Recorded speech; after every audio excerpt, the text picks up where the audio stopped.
Olá, estamos estreando o podcast de entrevista Galeria Lilás da Alesc. Assim como o espaço com esse nome que existe na Assembleia Legislativa, o programa tem o objetivo de resgatar a história das mulheres que já foram ou são deputados estaduais em Santa Catarina. Eu sou Ludmila Gadotti, estou aqui com a minha colega Eduarda Demenech para conversar com Luciane Carminati, que está no 4º mandato consecutivo na Alesc pelo PT, ou seja, mais de 14 anos, né? No seu perfil nas redes sociais, a senhora se apresenta também como mãe e professora que luta pelas mulheres, pela educação, inclusão, cultura, assistência social e economia solidária. São várias as frentes de atuação, né, deputada? Seja bem-vinda. Bem-vinda, deputada. Então, Ludmila, Duda, é um prazer imenso, em primeiro lugar. E eu quero parabenizar a Assembleia Legislativa, em nome do nosso presidente Júlio, por essa iniciativa. Porque Galeria Lilás diz respeito, em primeiro lugar, à luta das mulheres. O lilás não é qualquer cor. É uma cor que está umbilicalmente ligada às lutas que as mulheres fazem no mundo em todos os séculos e séculos, até que possibilitou que as sufragistas conseguissem, no início do século, o direito ao voto. E é por isso que eu estou aqui. E quando eu ouvia você ler quais as ações e pautas nossas, tem mais um monte de coisas que a gente faz. Porque eu sempre digo que um parlamentar, ele tem a sua temática própria, né? Atua mais num campo, no outro, mas a gente vota todas as matérias. A gente discute e legisla sobre todas. Mas eu sou uma deputada que sou apaixonada pelo que eu faço. E quando eu cheguei nesta casa, não tinha Galeria Lilás. Não tinha Procuradoria da Mulher, não tinha bancada feminina, não tinha Secretaria da Mulher. E nós fomos coletivamente dando passos. E hoje, quando a gente olha nessa história toda, né? De parlamento catarinense, quase 200 anos, né? O ano passado a gente comemorou 190. E eu olho para a Galeria Lilás e eu vejo tão poucas mulheres. Essa é uma indignação que eu tenho. Porque não é porque as mulheres não gostam da política, não querem conflito, como às vezes eu ouço. É porque as mulheres precisam de oportunidades. Então, esse programa, a Galeria Lilás, a bancada, a Procuradoria da Mulher, são todos espaços também para dar visibilidade à nossa atuação como mulher. Deputada, e para quem está nos ouvindo, também nos assistindo, é importante também explicar, né, o que é a Galeria Lilás, porque bem aqui para quem chega na Assembleia Legislativa já vê todas as fotos dessas mulheres que foram deputadas estaduais, algumas ainda em atuação. E explica para a gente, né, na época foi a senhora, mas outras parlamentares, né, qual que é a intenção no momento, naquela época, para fazer a Galeria Lilás?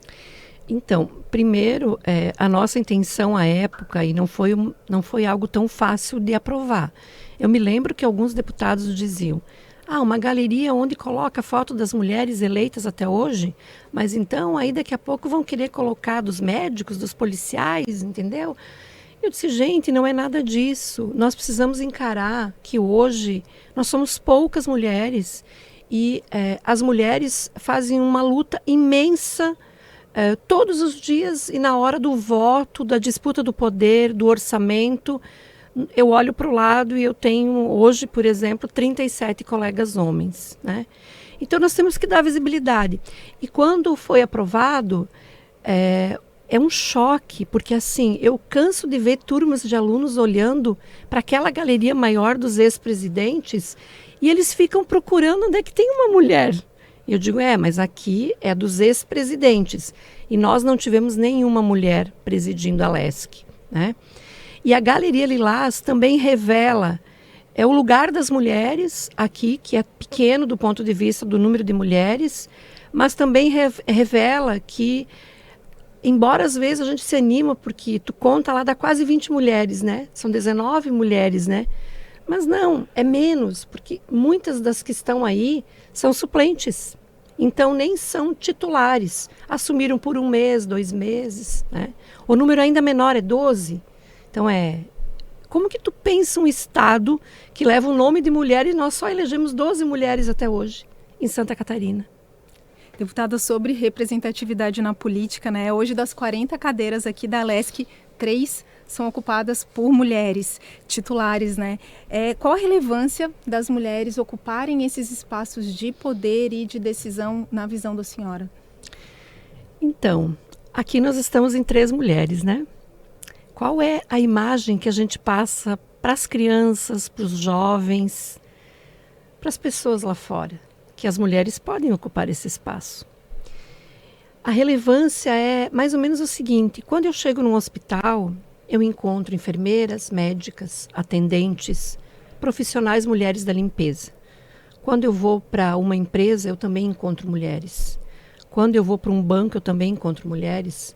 Quando eu vou para uma escola, eu encontro majoritariamente mulheres.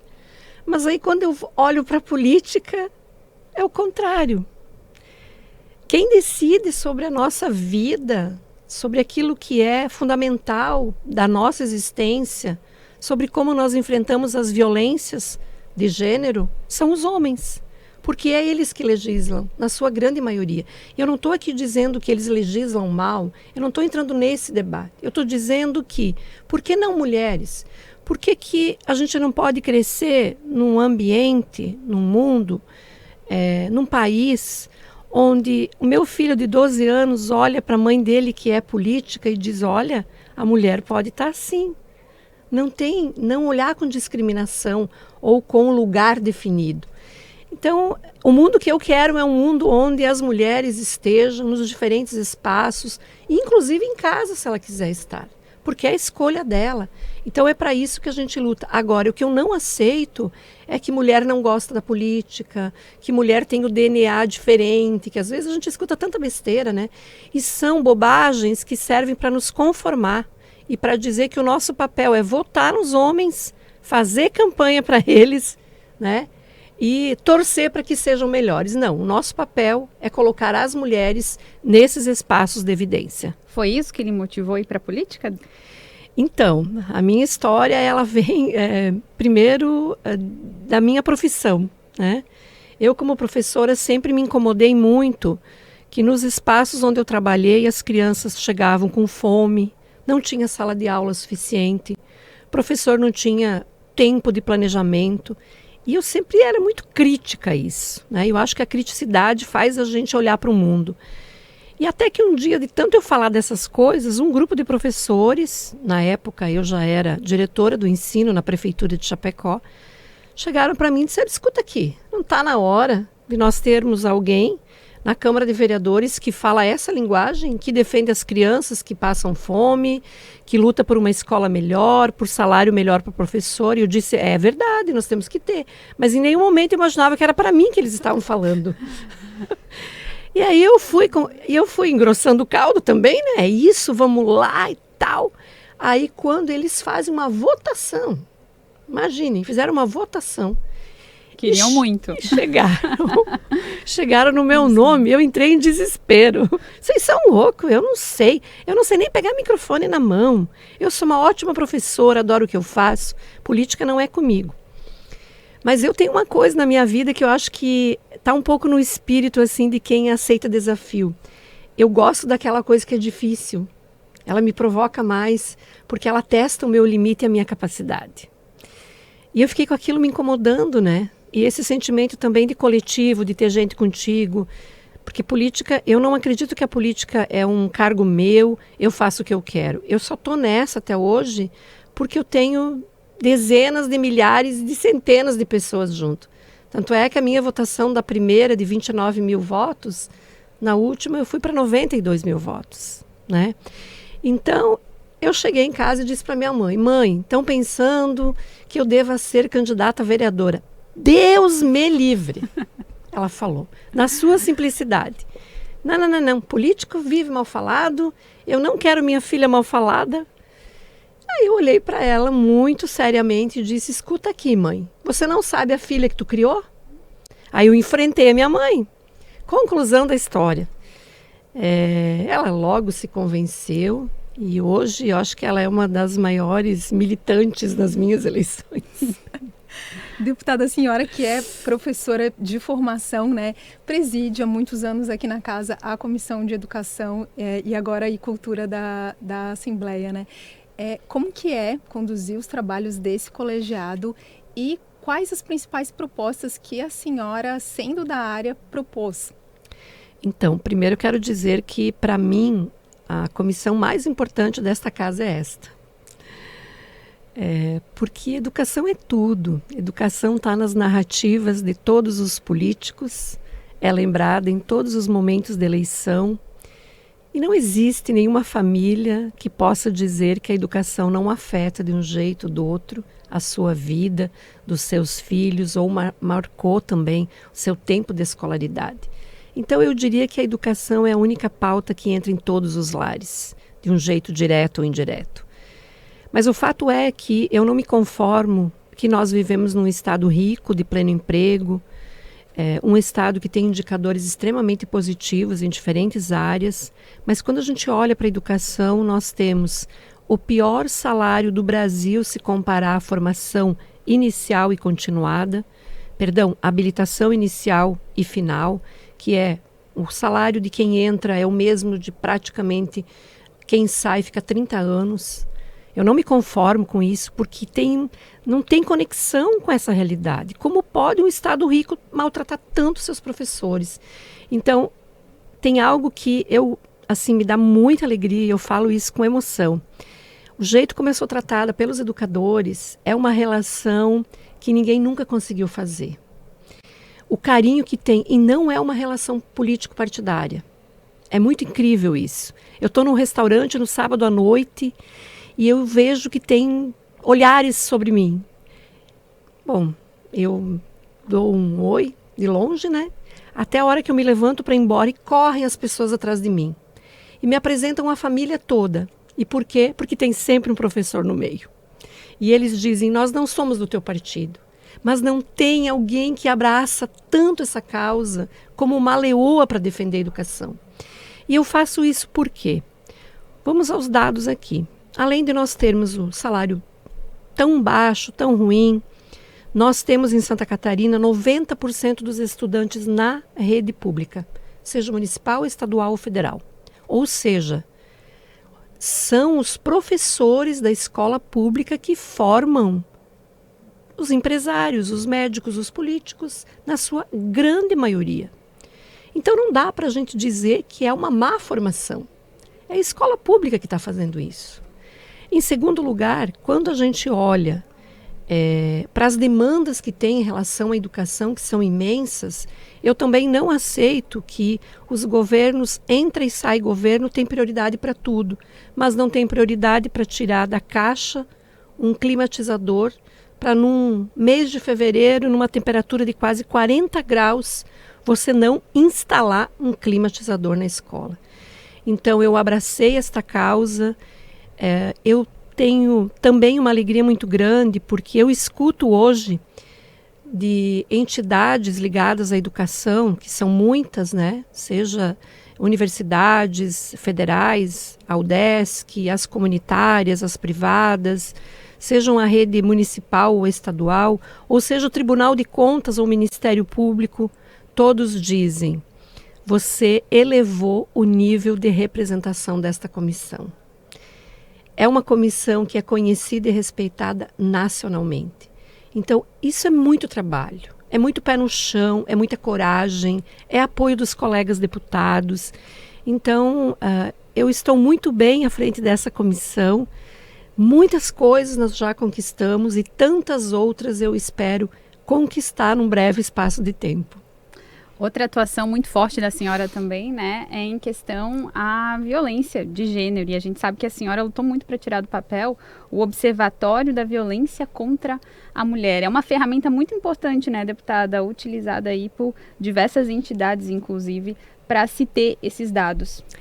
Então, Duda, você tocou num ponto fundamental.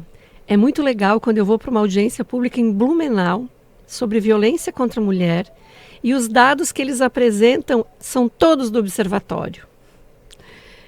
Então, eu fico encantada com isso. Por quê? Porque o que a gente precisa entender? Por que Esta lei é fundamental e é uma lei proposta pela deputada Ana Paula, né, Lima, quando foi deputada estadual, e que ficou anos parada na gaveta.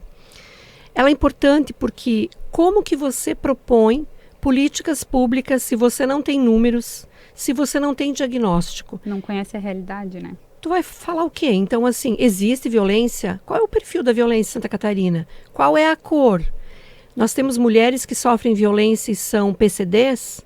Nós temos mulheres negras, brancas, indígenas, quilombolas. Qual é a renda? Qual é o perfil religioso? Isso é importante para a gente identificar onde o Estado precisa chegar, onde as ações das prefeituras precisam chegar. E nós agora estamos entrando numa outra etapa. Na semana mesmo que passou, eu encaminhei um ofício para a Secretaria de Segurança Pública que, quando faz o BO, precisa identificar se tanto o agressor quanto a mulher vítima é PCD. Por quê? Porque nós não temos esse dado no observatório. E por que nós não temos esse dado? Porque não tem no boletim de ocorrência. Então veja que o observatório ele também vai avançando e ele tem que avançar a ponto de que nós também tenhamos um cruzamento desses dados de forma analítica e propositiva. O que fazer diante desse cenário? Então o observatório é fundamental. Deputada, sua trajetória é marcada por várias iniciativas voltadas à defesa dos direitos das mulheres, né? Gostaria de citar alguma delas? Então, eu tenho uma lista aqui, mas eu não vou olhar. Eu não vou olhar para as leis aprovadas e nem os projetos de lei em tramitação. Eu vou falar de alguns que para mim são muito valiosos, né? Bom, na pandemia, nós conseguimos aprovar um projeto de lei que as farmácias podiam também ser denunciantes dos casos de violência. A mulher, de forma discreta, né, com o seu sinal, poderia denunciar. Foi bem importante nesse período.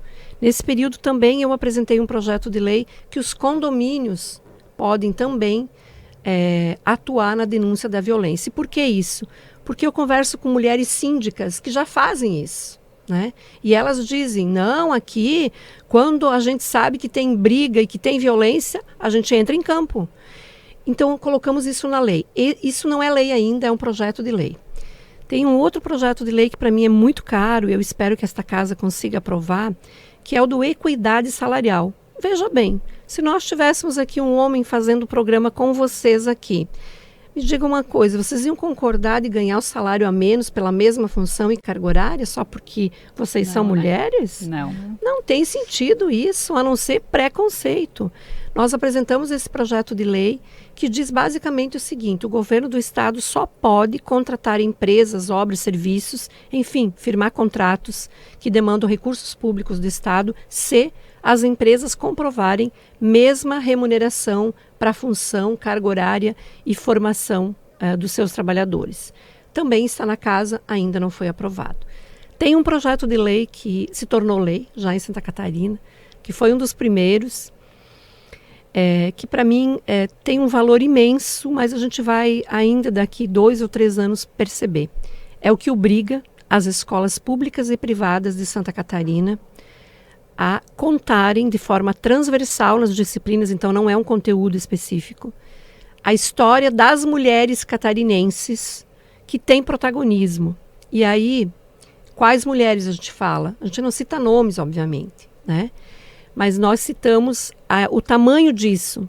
Mulheres da cidade, do interior, mulheres brancas, negras, quilombolas, indígenas. O que está acontecendo a partir da aprovação desta lei? Eu estou sendo chamada por uma série de universidades para dizer o seguinte, nós queremos ajudar, porque as escolas nos chamam para fornecer bibliografia e nós não temos. Nós temos teses, pesquisas, como que um professor da educação infantil transforma essa tese sobre Antonieta de Barros ou Zilda Arnes ou Maria Rosa do Contestado num material de literatura infantil. Os professores querem trabalhar, mas não tem essa produção. Então, a partir do que as universidades estão produzindo, nós vamos chegar, a UDESC está com isso, a Uniplac está com isso, a Unesc está com isso, várias outras, produzindo pesquisa, a UFES, que já tem catalogado 20 pesquisas de mulheres, né? Produzir, a partir dessas fontes de pesquisa acadêmica, chegar no material para o professor e na literatura para a criança. E por que eu quero isso? Porque eu quero que as pessoas cresçam sabendo quem é Antonieta de Barros, que eu não leve susto quando eu escuto as minhas filhas dizendo: mãe, mas quem é Antonieta? Eu digo: meu Deus, passaram pela escola, a escola não contou. E aí tem uma situação também legal, tem promotores chamando escolas privadas, porque na pública a gente fiscaliza mais, a privada, quem fiscaliza? Eu já tive um relato de um promotor de Chapecó que chamou a escola privada, quero saber como que essa lei aqui está sendo aplicada. Eu achei maravilhoso, isso é mudança de cultura, é um olhar equitativo, e é isso que a gente quer. Então, se falar de vários projetos, a gente ficaria o dia todo, mas eu destacaria, né, essas matérias. E tem também a sua atuação, né, à frente da Procuradoria Especial da Mulher aqui da Alesc. Como é que é esse trabalho, deputada? Então, não é um trabalho tão simples, né? Eu quero reconhecer, inclusive, aqui o grande trabalho da deputada Ada de Luca, que foi a primeira procuradora da mulher. Eu sou a segunda aqui do estado e a Ada fez um trabalho maravilhoso de expandir. Nós devemos chegar agora a 120 procuradorias da mulher. E tem pessoas que às vezes dizem: mas a procuradoria tem que ser uma mulher de esquerda. Nada disso. Em primeiro lugar, é importante dizer: quem é a nossa procuradora da mulher na Câmara Federal? É a deputada Soraya, que é do PL. Quem é a nossa senadora procuradora no Senado? É uma senadora que é do PSD. Então, eu estou dizendo com isso que sai dessa ideia dos partidos. Qual é o papel da Procuradoria? É ser um instrumento de articulação de políticas públicas, de denúncia sobre violência, de motivação, de incentivo em campanhas. E tem lugares, por exemplo, que eu estive sensibilizando os vereadores, porque os vereadores homens eram contra. Eles diziam que era um espaço só para as mulheres aparecerem. E eu fui fazer uma conversa com os vereadores, explicar o motivo, tal. E eu perguntei para eles: aqui tem delegacia da mulher? Não. Aqui tem conselho da mulher? Não. Aqui tem DPCAM? Não. Por que vocês são contra criar um espaço onde esta vereadora, procuradora da mulher, vai acolher as denúncias de vocês, inclusive, das mulheres que chegam nos gabinetes, e vai atuar em defesa dos direitos das meninas, né, contra os abusos, as violências de meninas e mulheres? Como vocês são contra? E aí, depois do bate-papo, eles vêm agradecer. Então, assim, a Procuradoria da Mulher é isso, ela tem esse objetivo. E é legal que já chegou no meu gabinete homens dizendo assim: nós queremos implantar a Procuradoria da Mulher, deputada. E eu olhei meio estranho, né? Como assim? Não tem vereadora lá? Não tem. E como não tem, vai ter que ser um homem. Reflexo do trabalho, né, deputada? Isso. Deputada, mudando um pouquinho de assunto, a senhora que é natural de Chapecó, já coordenou aqui na Assembleia a bancada regional do Oeste, né, que é a maior bancada aqui da casa em número de integrantes e, inclusive, reúne deputados de diferentes partidos. Como foi essa experiência? Olha, eu fui coordenadora ano passado, né? Eram 9 deputados, praticamente todos os partidos representados, e foi uma experiência extremamente positiva. Penso que a bancada do Oeste protagonizou vários temas. Quando eu olho para a nossa caminhada coletiva dos 9 deputados, eu enxergo as obras de rodovias estaduais no Oeste que estão em andamento, como a 305, como a 383, né? A 283, perdão, como a 282, que é uma rodovia federal caótica no Oeste. Nós conseguimos recuperar, ela tá um tapete, está linda de ver, a 163 federal. Deixamos um saldo muito positivo, no Hospital Regional do Oeste, porque eu perdi a contagem de quantas audiências e reuniões nós fizemos para resolver os problemas que ainda não estão solucionados, mas que tem pela primeira vez um planejamento estratégico do hospital, com metas, prazos e consultoria permanente. Nós também deixamos um saldo muito grande do ponto de vista do avanço que agora deve vir aqui para esta casa da internet rural. Pautamos várias vezes E nós fechamos o mandato de coordenadora da bancada do Oeste, também resolvendo um outro grande problema que foi o novo sistema que a Celesc implantou de novos jeitos de fazer fatura, produzir fatura, né? Da confecção da fatura, que deu uma bagunça geral e quem tinha geração distribuída, GD, ficou meses sem receber. Então você tinha lá a placa solar, produzia energia e você tinha que pagar a fatura cheia. Eu trabalhei de outubro, quando começamos a receber essa demanda, até fevereiro, com reuniões. Depois eu continuei mesmo não sendo mais coordenadora, porque virou referência, né, para o setor da energia distribuída, e solucionamos. E fizemos, deixa eu fazer um pouco de propaganda também, né? E fizemos, na minha avaliação, a maior sessão descentralizada, com muito acolhimento, com muita gente bonita, todo mundo, os deputados vieram me agradecer demais, né? Então, penso que a bancada do Oeste, para mim, para o nosso trabalho, para a visibilidade das mulheres, porque eu fui a segunda mulher a coordenar a bancada, a primeira foi a deputada Marlene Fengler, e eu fui a segunda, né? Então, só tenho agradecimentos a fazer aos meus colegas também. Deputada, agora falando um pouquinho mais, né, sobre a sua vida, né, sobre mais íntimo, assim, a Luciane Carminati, a senhora, ao longo de todo esse processo que a senhora é deputada estadual, a senhora já passou por uma gestação, já passou também por um câncer. Como é que isso transformou a sua vivência, transformou até, de repente, a sua forma de pensar, de legislar? O que isso trouxe, né, para a sua vida? Eu acho muito importante trazer essa dimensão mais pessoal, né? Porque, às vezes, as pessoas me perguntam se eu tenho filho e se eu tenho marido. Porque olham para a minha agenda e dizem, meu Deus, não consigo te acompanhar, que loucura, cada dia tu está num lugar. A senhora foi, inclusive, a primeira deputada gestante aqui na Alesc, né? E aí tem uma outra revelação, né? As mulheres que chegaram aqui chegaram com mais idade. Então, também tem uma questão etária que a gente precisa revelar, né? Mas eu confesso que quando eu descobri a minha gravidez, que não foi planejada, o meu terceiro filho, eu tenho 2 filhas, né? Eu tenho uma filha de 30 anos que mora no México. Eu tenho uma filha de 23 anos que trabalha em Florianópolis e cursa Universidade Federal aqui, a UFSC. E eu tenho um menino de 12 anos que foi ele, o Guilherme, que eu engravidei. E já da minha segunda filha, eu engravidei quando eu era vereadora em Chapecó, também fui a primeira. Então, assim, eu acho que para mim o grande legado que ficou, Duda, de uma mãe gestante na política é também a necessidade de reconceituar o que é maternidade. Porque nós mulheres, nós temos uma cultura, uma educação que nos foi colocada de que dá a impressão que os filhos precisam sempre estar conosco para ter amor. E eu tive que reconceituar isso. Ele tem pai, né? Ele tem vó, ele tem irmãs. Então, o que eu estou fazendo de errado? E a gente precisa falar sobre isso, porque senão as mulheres que têm uma vida profissional, né, muito atuante... A gente se culpa muito, né? Se culpa. Eu falo sempre que a gente tem um chicote sempre nas costas. Nós somos os maiores juízes de nós mesmas, né? E aí eu tive que me trabalhar muito para entender que eu não estava fazendo nada errado.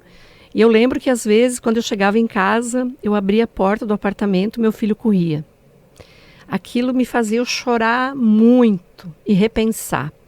Mas o meu companheiro, à época, ele dizia sempre assim, vamos lidar com isso de um jeito legal. O Guilherme pode crescer achando que nasceu da minha barriga e tudo certo. E eu fui aprendendo a dizer, mulheres, não vamos abrir mão, vamos compartilhar as nossas responsabilidades. E o amor não é propriamente da mãe, o amor é de quem ama. E não tem idade, e não tem função. Então, meus filhos são muito bem resolvidos. Às vezes, eu que me pego assim em deprê, né?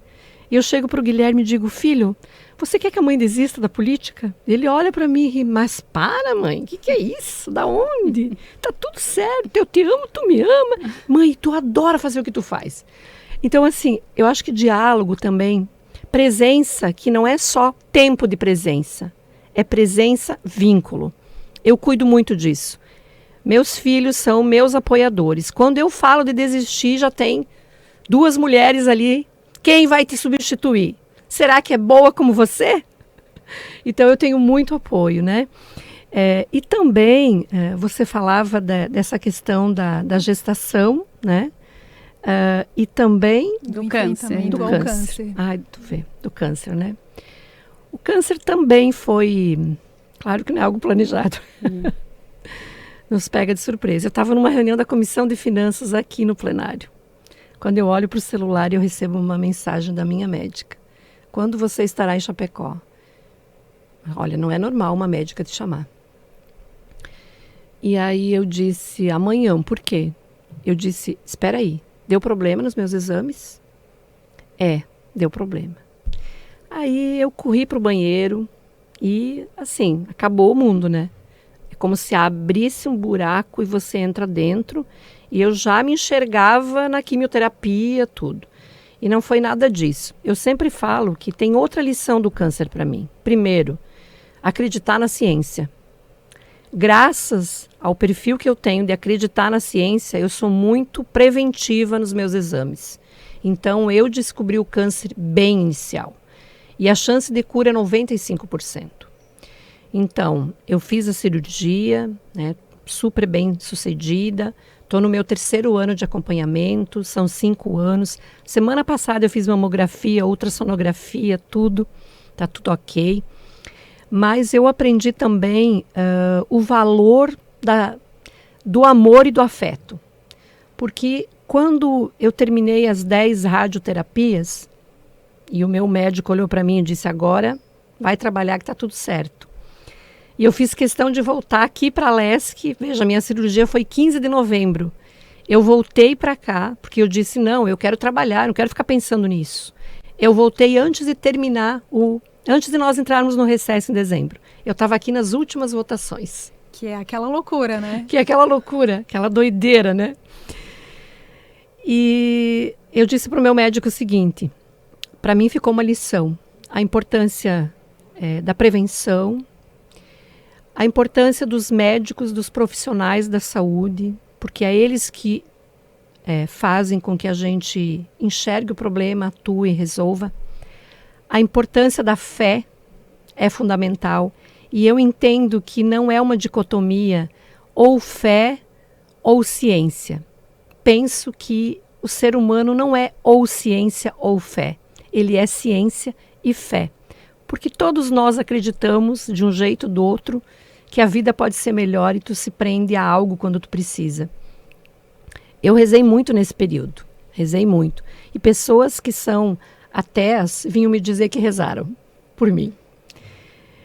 E tem uma terceira coisa que é a dimensão da solidariedade das pessoas. Eu ia para municípios fazer agenda que eu não conheço as pessoas. As mulheres de cabelo branco me abraçavam e diziam no meu ouvido assim, teu nome está nas minhas orações, teu nome está na minha Bíblia. Cara, eu chorava cada vez que encontrava isso. Então, para mim, a cura está ligada a isso tudo. Não é nenhum ou nem outro. É todo esse conjunto. E hoje eu virei quase que madrinha desta causa aqui na LESC, porque eu estou vivendo isso ainda, tem mais 2 anos, e porque tudo que eu posso fazer para dar força para as mulheres quando descobrem o câncer, o que eu tive de apoio eu estou transformando nesse comportamento também, com mulheres que eu nem conheço, e também nas estruturas. E nós estamos avançando com a Secretaria de Estado da Saúde, a partir de uma luta aqui do Parlamento, que nós, bancada feminina, fizemos na época em que eu enfrentei o câncer, e que os 40 deputados apoiaram, que é colocar recursos da Secretaria de Estado da Saúde para as redes femininas poder ter a sua produção, o exame, né, de colo de útero, de mama, a ultrassonografia. Já temos anunciado para o ano que vem 2 milhões, que é resultado dessas lutas. Coisa boa. Deputada, para a gente finalizar aqui, qual a avaliação que a senhora faz da sua trajetória aqui na LESC, as principais realizações e também os maiores desafios? Então, se o meu mandato terminasse hoje, eu diria que eu consigo andar nesse estado todo de cabeça erguida e falar com qualquer setor, segmento, sobre o jeito que eu acredito, sobre as coisas que eu defendo, sobre as críticas que tem, porque elas nos fazem crescer. Mas o legado que eu deixo é um legado, primeiro, de milhares de mulheres que olham para mim e dizem: nossa, que história linda, como você nos impulsiona, como você nos representa, é o que eu mais ouço. Segundo lugar, quando eu vou visitar a escola, que é o meu chão, né, está no meu DNA,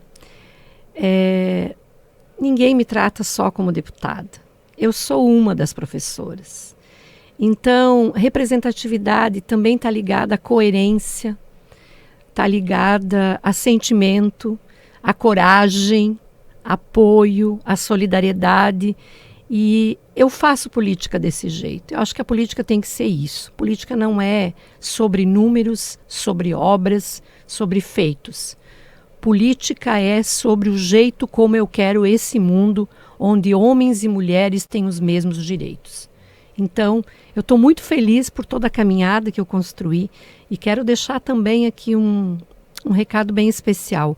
Muito feliz porque eu sempre fui bem acolhida nesta casa. E eu digo por onde eu vou. Eu tenho amigos e amigas, servidores, gente de todos os setores que torcem, vibram, acompanham, colegas deputados maravilhosos. E tem aqueles também que a gente se alfineta, né? Faz parte.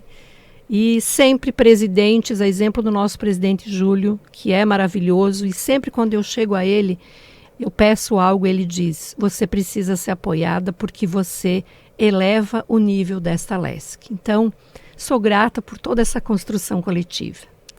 Deputada Luciane Carminati, muito obrigada pela sua participação. Obrigada. Esse foi o Galeria Lilás, podcast de entrevista da ALESC, que resgata a história das mulheres que já foram ou são deputadas estaduais em Santa Catarina. O podcast Galeria Lilás é um conteúdo multiplataforma idealizado pela Rádio AL em parceria com a TVAL e a Agência L. A produção é de Carol Polidoro e Sara Castro, com trabalhos técnicos de Vitor Hugo e Ronaldo Geller. Muito obrigada pela sua companhia, obrigada também à deputada e até a próxima.